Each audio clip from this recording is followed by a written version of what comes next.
ಏನು ಹೇಳಿದ್ರಿ ನೆನ್ನೆ ಡಿ ಕೆ ಶಿವಕುಮಾರ್ ಅವರೇ? ಚಾಮುಂಡಿ ಏನು ಹಿಂದೂಗಳ ಆಸ್ತಿಯ? ಹೌದ್ರಿ, ಚಾಮುಂಡಿ ಬೆಟ್ಟ, ಚಾಮುಂಡಿ ದೇವಿ ಹಿಂದೂಗಳ ಆಸ್ತಿನ. ಇನ್ನೇನು ನಿಮ್ಮ ಬ್ರದರ್ಸ್ಗಳ ಅಪ್ಪ ಇದನ್ನಲ್ಲ ಟಿಪ್ಪು, ಅವ್ರ ಅಪ್ಪನ ಆಸ್ತಿನ. ಕ್ಷಮಾಪಣೆ, ಯಾವುದು ಕ್ಷಮಾಪಣೆ ಕೇಳಿದ್ರಿ ನೀವು?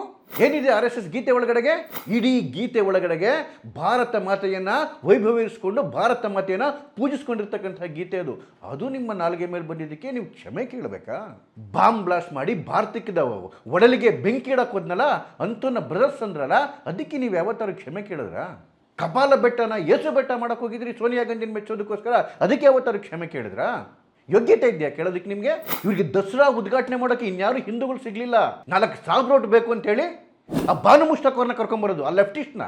ಅವ್ರು ಮಾಡಿರೋ ಸಾಧನೆಗೆ ಅವ್ರಿಗೆ ಪ್ರಶಸ್ತಿ ಬಂದಿದ್ದಕ್ಕೆ ನಮಗೂ ಗೌರವ ಇದೆ. ನಮ್ಮ ಆಚರಣೆ ಒಳಗಡೆಗೆ ಅವ್ರನ್ನ ತೂರ್ಸೋದೆಲ್ಲ ಬಂದು ಏನು ಯೋಗ್ಯತೆ ಇದೆ ಅವರಿಗೆ ಚಾಮುಂಡಿ ಪೂಜೆ ಮಾಡೋದಕ್ಕೆ? ಅವರ ಯೋಗ್ಯತೆ ಅಂತ ಅವರೇ ಹೇಳ್ಕೊಂಡ್ಬಿಟ್ಟಿದ್ದಾರೆ.